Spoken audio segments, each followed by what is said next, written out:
इन्नल हम्दुलिल्लाह नहमदुहु व नस्तईनुहु व नस्तगफिरुह अम्मा बाद अऊज़ु बिल्लाहि मिनश शैतानिर रजीम बिस्मिल्लाहिर रहमानिर रहीम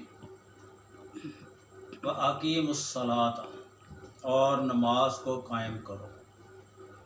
मेरे भाइयों, मेरे दोस्तों, आज का जो मौजू है वो इंतहाई अहम और समझने और सुनने वाला है, और सुनने के बाद इस पे हमने गौर व फिक्र करना है कि क्या ये सिलसिला वाकई इसी तरह है या हमने इसको बदलना है।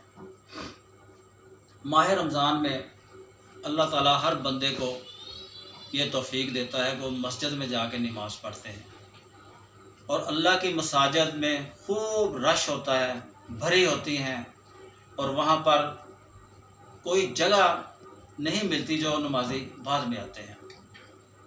मेरे भाइयों, जो असल बात है सोचने वाली, फ़िक्र करने वाली, कि क्या हमारी नमाज सिर्फ़ माह रमज़ान के लिए है या 12 महीने के लिए है, इस पे हमने गौर भी करना है और फ़िक्र भी करनी है। तो यकीन करें, हमारी नमाज का हुक्म, अल्लाह के नबी की अताअत, अल्लाह के नबी का हुक्म, ये पूरे 12 महीने के लिए है कि हम बाकी भी जो 11 महीने हैं वो इसी तरह मसाजिद को आबाद करें, मस्जिदों में जाके नमाज अदा करें, अल्लाह की मस्जिदें खूब भर जाएं। क्यों कि जब 12 महीने की बात होती है तो ये मामला फिर इंसान की आखिरी सांस तक चलता है। कैसे? मिसाल के तौर पे किसी की 40 साल उम्र है, वो 12 महीने नमाज़ पढ़ता है तो उसकी आखिरी नमाज भी उसकी सांस के साथ ख़त्म हो जाएगी। किसी की 50 साल उम्र है, किसी की 70 साल उम्र है, तो ये सिलसिला चलता चलता उसकी आखिरी सांस तक चलता है। तो इसके लिए हमें गौर भी करना है और फ़िक्र भी करनी है।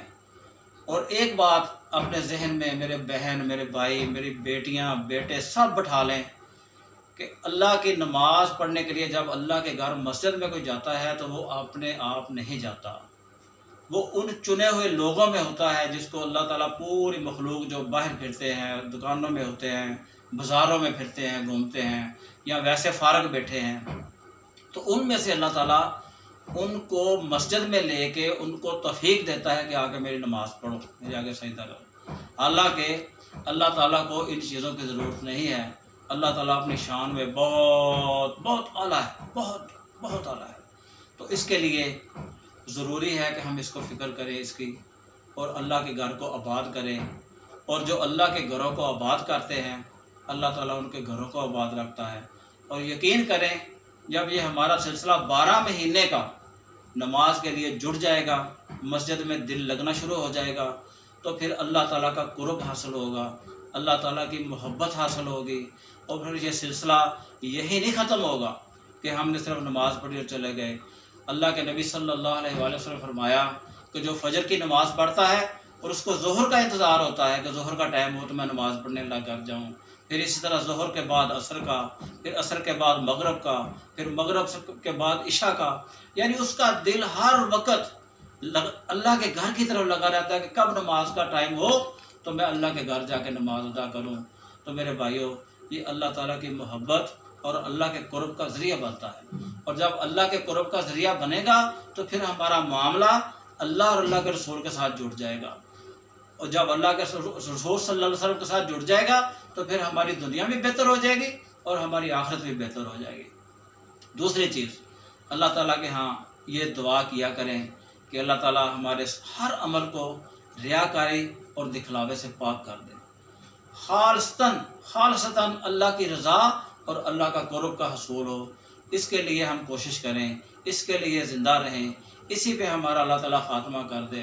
हज़रत उस्मान गनी रज़ी अल्लाह ताला अन्हा जब कभी जनाजा पढ़ने के लिए कब्रिस्तान में जाते तो वहाँ बैठ के इतना रोते दाढ़ी मुबारक तार हो जाती। सहाबा ने कहना है, उस्मान, अल्लाह के नबी सल्लल्लाहु अलैहि वसल्लम ने आपको तो बशारत दे दी है दुनिया में कि आप जन्नत में जाओगे, तो फिर आप क्यों रोते हैं? तो हज़रत उस्मान गनी रज़ी अल्लाह ताला इतना प्यारा जवाब देते, यकीन करें कि सोने के पानी के लिखने के काबिल है कि वो कहते कि कब्र जो है इंसान की पहली और आखिरी घाटी है।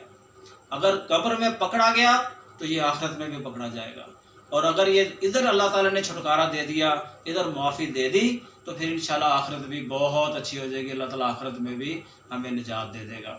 تو میرے بھائیوں، اس کی کوشش کریں اور یہ معاملہ یہاں تک نہ ختم کریں۔ اب ماہ رمضان ختم ہونا ہے تو مسجدوں کے اندر رونق ختم ہو جانی ہے۔ یہ سلسلہ اپنے گھروں تک پہنچائیں، جو میری بات سنیں اپنے گھروں سے شروع کریں، اور اپنے گھروں سے شروع کر کے پھر آگے چلیں، اپنے ہمسایوں کو بتائیں، گلی محلے میں بتائیں، جہاں آپ دکانداری کرتے ہیں دکاندار آپ جو آنڈ گوانڈ رہتے ہیں ان کو بتائیں۔ تو یہ سلسلہ آپ اس طرح جوڑیں، اس طرح اس کو تو زیادہ سے زیادہ پھیلا دیں، تو انشاءاللہ تعالیٰ اللہ کی رحمت اور اللہ کی مدد ہمارے ساتھ انشاءاللہ ہو جائے گی، اور اللہ کی رضا اور اللہ کا کرم ملے گا، اللہ اور اللہ کا رسول خوش ہو جائے گا۔ تو اس کے لیے ہمیں پوری توجہ سے، پورے خلوص دل سے کوشش کرنی چاہیے۔ اللہ تعالیٰ ہمیں توفیق عطا فرمائے۔ وما علینا الا البلاغ المبین۔